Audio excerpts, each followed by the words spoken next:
Hello and welcome back.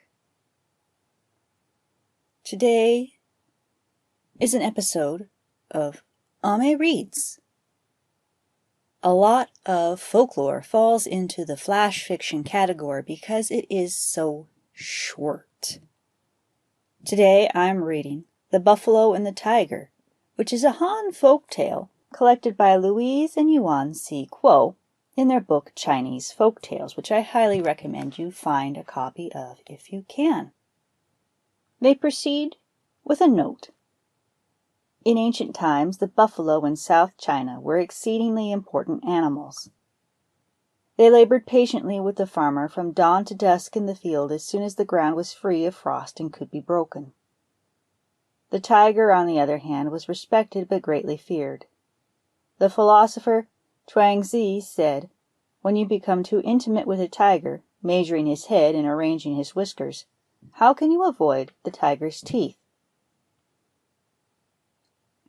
This folktale, however, depicts how the forethought and perseverance of the long-suffering buffalo not only evades the teeth of the tiger, but proves the merit of labor and loyalty. A farmer went to the rice field, taking his buffalo along to plow. The buffalo sank into the mud, and after half a day's work, only a small corner was done. Meanwhile, the farmer cursed and whipped the animal for not being able to pull the plow faster. "You stupid creature, slow and creeping! You lift your feet only after a lengthy struggle. Haven't you seen a tiger? How fast he runs, how mighty he is? You should learn from the tiger." The buffalo could hardly stand up from the continuous whipping, and no longer was able to bear the cursing, asked impatiently, "What ability does the tiger have? I'm much stronger." The farmer paid no attention to the foolish remarks of the buffalo, but just kept on flogging and cursing the beast. "You belittle me," the buffalo said. "Take me to see the tiger tomorrow. I'll challenge him and let you see with your own eyes who is the mightier." The next morning, the farmer took his buffalo to see the tiger.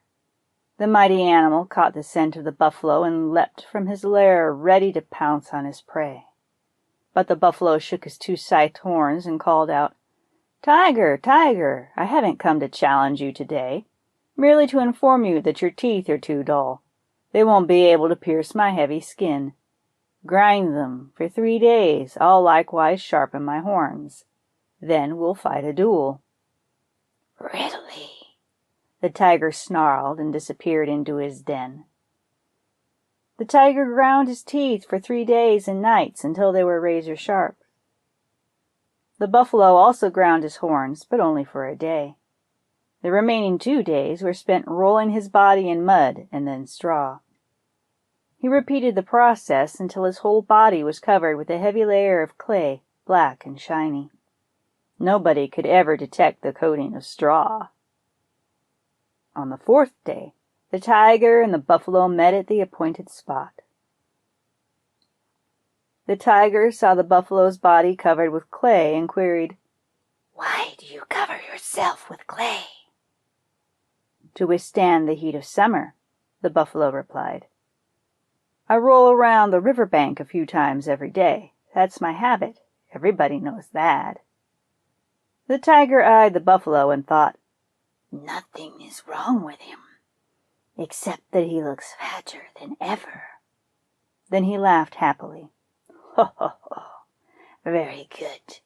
Your flesh looks quite tender. What a tasty meal I'll have." "Tiger, tiger, you may be able to threaten a pig or lamb, but not me. You won't be able to harm me or touch a single hair on my body." "My teeth were dull 3 days ago, but even then I'd have dared to eat you," the tiger replied. "Now my teeth are sharp. Do you really think I can't bite you to death?" "Very well," the buffalo condescended. "Let's see. I'll lie down and let you be the first to bite me 3 times. If you fail, I'll give you 3 butts with my horns." Why would the tiger ever disagree to that? With a dreadful snarl, the powerful tiger pounced on the buffalo, and with mouth wide open sank his sharp teeth into the buffalo's body. 1 bite, 2, 3. Was he dead? Not on your life. Only the cakes of mud filled with straw had fallen apart. As soon as the tiger had finished his 3rd bite, the buffalo got up, lowered his head, and, quick as a flash, thrust his curved horns 3 times into the tiger's body. The first one pierced his stomach, the second his spine, and the third hooked his intestines and heart. With that, the tiger fell down motionless. All this time the farmer was watching very closely and observed how wise and brave the buffalo really was. "Well, that's over," he sighed with relief. The farmer had been deeply moved, and from that day on cherished his buffalo. There were no more curses, no more stupid beast or beatings. Up to now, although the buffalo was not very fast at pulling a cart or plowing a field, everyone respects his patience and ability. And that was the Han tale of the buffalo and the tiger. What can we learn from this piece? Well, different people and different beings are better suited to different ways of life, for one. 2, don't judge anybody based on looks alone, because you don't know how their mind operates until you see it in action. And 3, if you're given several days to prepare for any duel or task, be certain that you're fully preparing yourself. What lessons do you pull out of this tale? You can comment down below in the comment box depending on where you're listening from.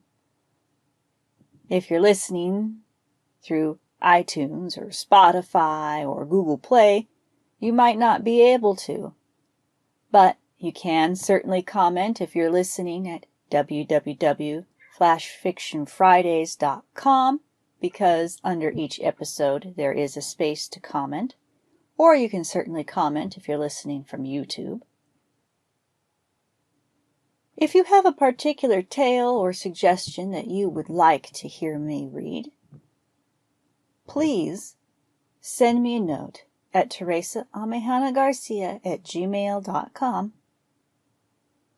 And if it is something that I can legally read on here or obtain permission to read, then I certainly will try to.